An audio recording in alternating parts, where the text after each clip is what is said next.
Para empezar, existe una gran variedad de lenguajes de programación y cada lenguaje termina teniendo sus particularidades. Y para más, hoy en día que estamos trabajando a nivel de programación en algo que anteriormente no se conocía como programación, que es la programación web. Anteriormente existía solo el diseño web. ¿Por qué? Porque con la web 1.0 no había nada interactivo, no se podía hacer nada, solo consultar información. Luego la web 2.0 que permitió establecer que podían haber algunas relaciones, que podían existir correo electrónico, que podían existir los chats, que podía existir, pero después viene la web 3.0, que es propiamente la interactividad. Y en esa interactividad, pues sí se necesita programas, aplicaciones a través de Internet, pero no se trabaja de la misma forma como se trabaja, por ejemplo, directamente en un lenguaje C. ¿Qué quiere decir esto? Que tenemos que trabajar en función de las necesidades de cada realidad que vivimos. Recuerden, la programación es para agarrar una realidad, un problema que tengamos en la realidad y darle solución. Yo no me considero un gran programador, pero me considero una persona que entiende, conoce, sabe de programación y a su vez me considero una persona que tiene habilidades para la docencia. Y esa es la oportunidad que se les está tratando de entregar a ustedes. En este caso, entonces, hay una serie de conocimientos en los cuales tenemos que avanzar. Aquí simplemente vamos a hacer una presentación de estos contenidos, como es primeramente su programa, procedimientos, funciones avanzadas. Estas situaciones implican que yo tengo que hacer una declaración previa. Y esa declaración, para ver esa declaración previa, hay que conocer hasta qué punto llegaron ustedes en programación 1, porque se quisiera iniciar programación 2 lo más adelantado posible. También tengo el trabajo con estructuras y uniones. Entonces ahí tenemos que ver también qué tipo de objetos ya llegaron a declarar ustedes, qué tipo de variables llegaron a declarar ustedes en programación 1 para ver cómo podemos anexar acá cualquier otra definición, porque como pueden ver, aquí se habla también de una declaración, en este caso, de algunos tipos de datos que yo tengo que declarar desde el principio y también trabajar con estructuras y punteros, pero tiene cierto enlace, ciertas características que pueden asemejarse con un trabajo anteriormente con objetos. Tengo entonces de nuevo una buena definición de lo que son punteros y estructura de datos lineales aplicados a entornos de desarrollo. Simple y llanamente una lista y un puntero, es decir, un lugar, algo que tengo en una lista. Unas listas circulares. Esto se utiliza normalmente en programación. ¿Qué quiere decir esto? Una información que yo estoy trabajando y que la tengo que repasar de arriba a abajo. Pero si salgo, ¿en dónde estoy quedando cuando me salgo? Para no volver a empezar desde el cero. Entonces, a eso es lo que hablamos, que tenemos que conocer cómo trabajar. Entonces, lo ideal es verificar si ustedes ya tienen conocimientos de estructuras o procesos de búsqueda, de ordenamiento.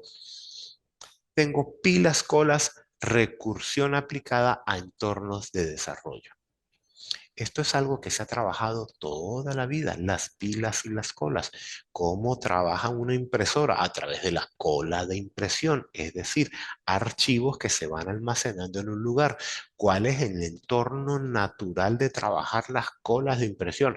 Primero en entrar, primero en salir. Lo que va llegando de primero va a tratar de salir primero. No se prioriza nada, sino directamente se mantiene en una información lineal, por así decirlo. Se va almacenando, como decir que vas metiendo información dentro de una caja, pero que tiene una entrada y la salida, y a lo que la meto, ella de una vez va a quedar lista para salir. Si meto otra, va quedando en segundo lugar, en tercer lugar. Entonces a eso nos referimos con procedimientos de primero en entrar, el que entra primero se va a ubicar de una vez primero en la puerta de salida.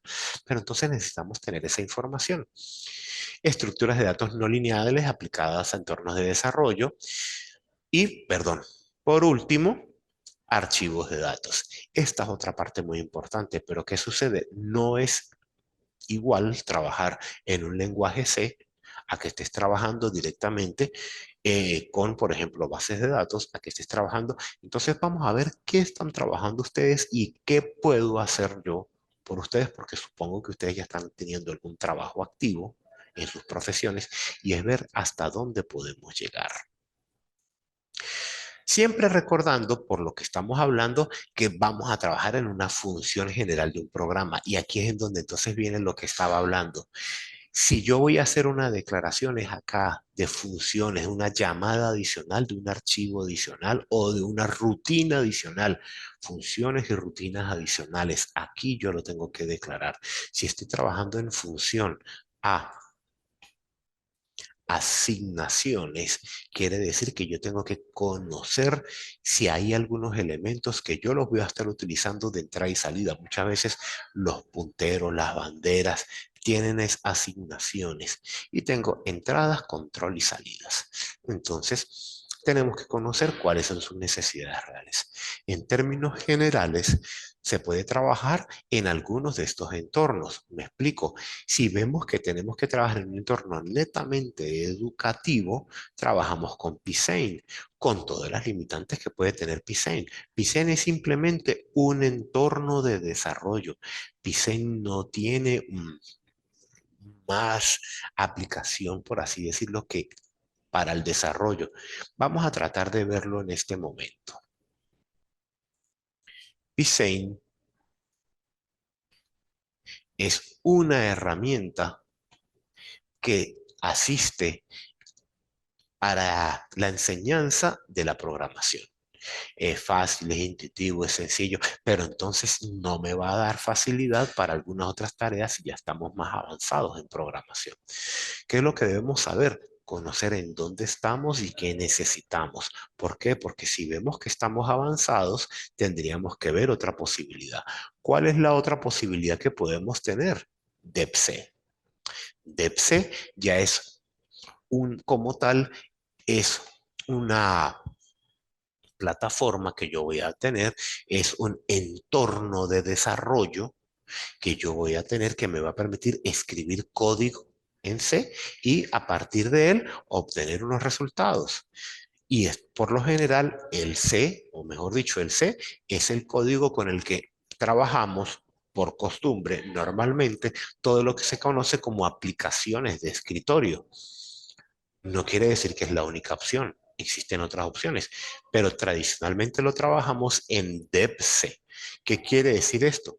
Que, perdón, en C++.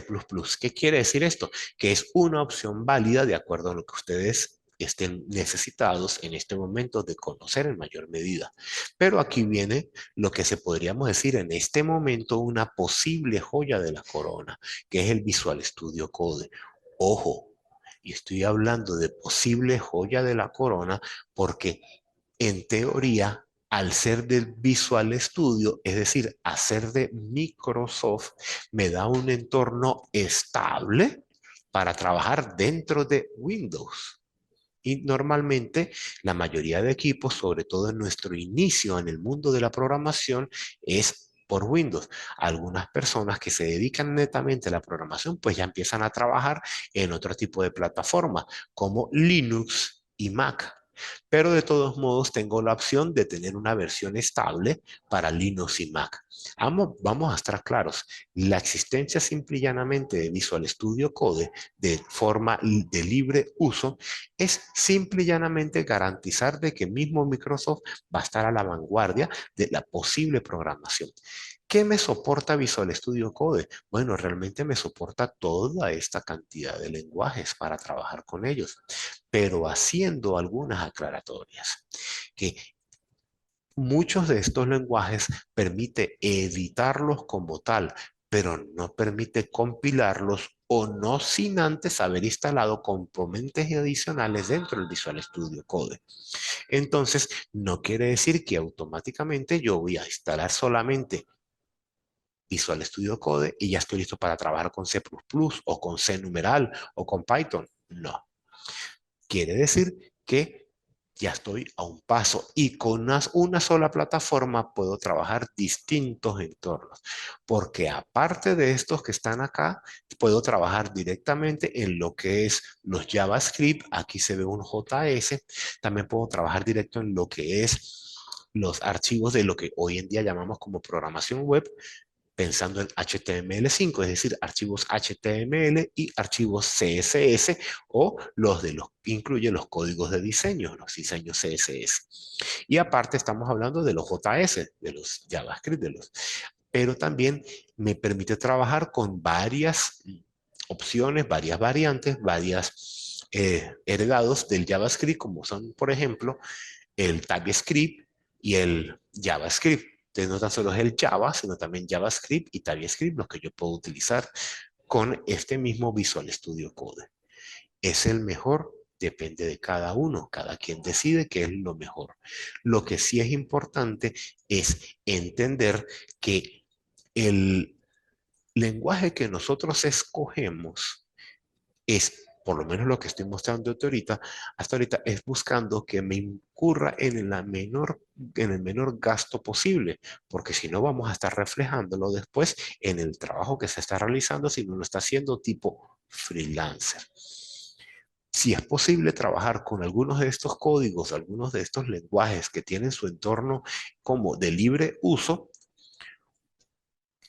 de origen libre. Entonces, ¿qué quiere decir? Que gracias a su aplicación estamos haciendo un pequeño ahorro a nivel de la estructura que nosotros estamos montando para trabajar. Pero dependiendo de cada caso, pues sería importante aclarar que existen sistemas de pago, empezando con lo que yo voy a llamar ahorita el papá del Visual Studio Code, que es en sí el Visual Studio, que me incluiría el Visual C numeral, Visual C++, Visual Basic, una gran cantidad de sistemas que tengo adicionales de lenguajes de programación. Hay algunos de otras casas matrices y, por ejemplo, hay uno que también es de libre uso, pero implica prácticamente hacer un reacomodo o un estudio desde cero, como es el Python. Python, hay que hacer un estudio desde cero. Hay que adaptarse a algunas situaciones particulares que se trabaja con Python, pero es una opción muy viable. ¿Por qué? Porque Python tiene características de que podría utilizarse el código para compilar aplicaciones como tal, es decir, para trabajar nativamente en un sistema operativo o como para hacerlo en la web. Claro, requiere conocimientos adicionales, pero es una opción valedera como para en un futuro si alguno tiene interés en desarrollarse en un área específica. Python es un área muy utilizada. Hoy en día se establece que prácticamente los códigos más utilizados terminan siendo C, C numeral C++, Python y Java. Entonces, esos serían a nivel de lenguajes de programación, debieran ser el target o el objetivo de que nosotros vayamos a querer. Hay que recordar que para lo que estábamos hablando de Java, HTML, CSS, existen directamente entornos diferentes. Sobre todo si para la programación web estamos hablando que se va a trabajar como programador de los aspectos de interacción con el usuario, lo que está aquí al frente en la pantalla, que es lo que se conoce la parte frontal al frente, el front-end. Entonces, si vamos a trabajar con la parte frontal, tengo algunas herramientas. Algunas de esas también sirven para trabajar con la parte trasera, es decir, lo que es puro código propiamente dicho. Entonces, tenemos que estar claros de que existen esas dos opciones. Pero para eso, formalmente no me serviría, por ejemplo, trabajar con DebC, con DebC++. Tengo que buscar otra opción, que puede ser Visual Studio Code, si ya tenemos suficientes conocimientos, o si vamos a utilizar algún entorno aparte que me da ciertas facilidades de trabajo. Tenemos entonces múltiples opciones en lo que es el trabajo en programación. Entonces, ¿cuál es la idea a sacar de toda esta situación? Que sin importar qué es lo que estamos haciendo, en qué estamos trabajando, tenemos que entender que a nivel de estudio, a nivel de conocimientos, yo tengo que entender que de acuerdo a lo que yo voy a aplicar, puede ser mejor trabajar con un lenguaje que con otro. Me explico. Si tú vas a trabajar para aplicaciones nativas de sistemas, de repente tienes que verificar bien si una mejor opción es C, C++, C numeral, o si va a ser mejor trabajar Python. Pero muy extrañamente dirían que es utilizado Java. No es que no se pueda. Ahí está una gran cantidad de juegos o aplicaciones nativas de sistemas operativos, pero que realmente están hechos en Java. Por ejemplo, Minecraft. Minecraft realmente están hechos en Java, pero pues se ejecuta como una aplicación nativa, aunque sí requiere la instalación de lo que se conocía anteriormente como la máquina virtual o los ejecutables, por así decirlo, las librerías necesarias para que funcione el Java. Hasta este momento, entonces, es que podemos decir que es necesaria la interacción con los participantes para definir qué realmente es lo que vamos a revisar para continuar con la formación.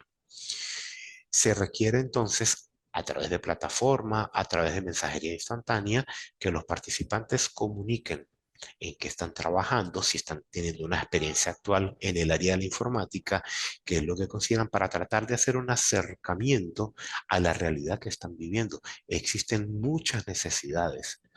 Si fuera directamente por el docente, por la facilidad para dar los contenidos, trabajaríamos de inmediato con lenguaje C, porque abunda la información para la parte académica y se puede trabajar directamente en DeepC.